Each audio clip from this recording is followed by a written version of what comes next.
Hi, this is Nicholas Bell with IONCINEMA, here to review Fried Berry, the directorial debut of Ryan Kruger, which had its premiere at the 2020 CineQuest Film Festival, traveled the circuit throughout the year, and Shudder is releasing it May 7th, 2021.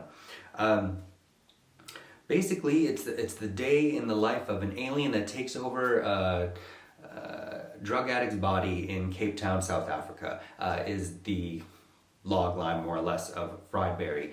We meet Barry, played by Gary Green, who's a very striking individual, to kind of jarring to see on screen, who is usually a stuntman. The film was also based on an earlier short from Kruger that Green also starred in. But it shows kind of the domestic strife he lives in with his wife Suze, played by Chanel de Jager. They have a young child. The couple is at odds. He goes off to a bar, gets drunk, goes home with someone from the bar, shoots up, and then all of a sudden he's abducted by an alien who are probing his body in all kinds of very graphic ways. And then we proceed to go on a series of bumbling adventures around Cape Town with Barry, lots of them involving drugs, violence, and sex.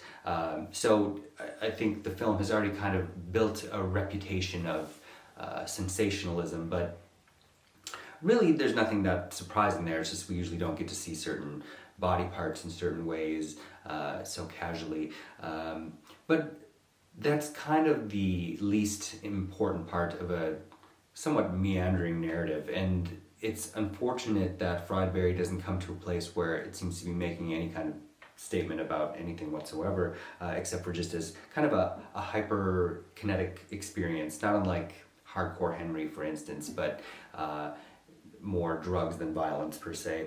The score by Hazer is pretty good. Gareth Place, the director of photography, it's got a great vibe. There are elements of body horror, like early Cronenberg, comedic elements. I mean, you know, it's doing similar things to something like My Stepmother is an Alien. But also it has this vibe of South African grunge that feels also very specific to Die Antwoord, and a cultural time and place per se. Green, as I said, is very interesting to watch on screen, and the physicality into his performance is impressive. He looks a little bit like Kevin Bacon mixed with the Crypt Keeper. Overall, I would give Fried Berry 2.5 out of 5 stars. Thank you. Hey, this is Eric from IONCINEMA.com. If you want to support us, subscribe below.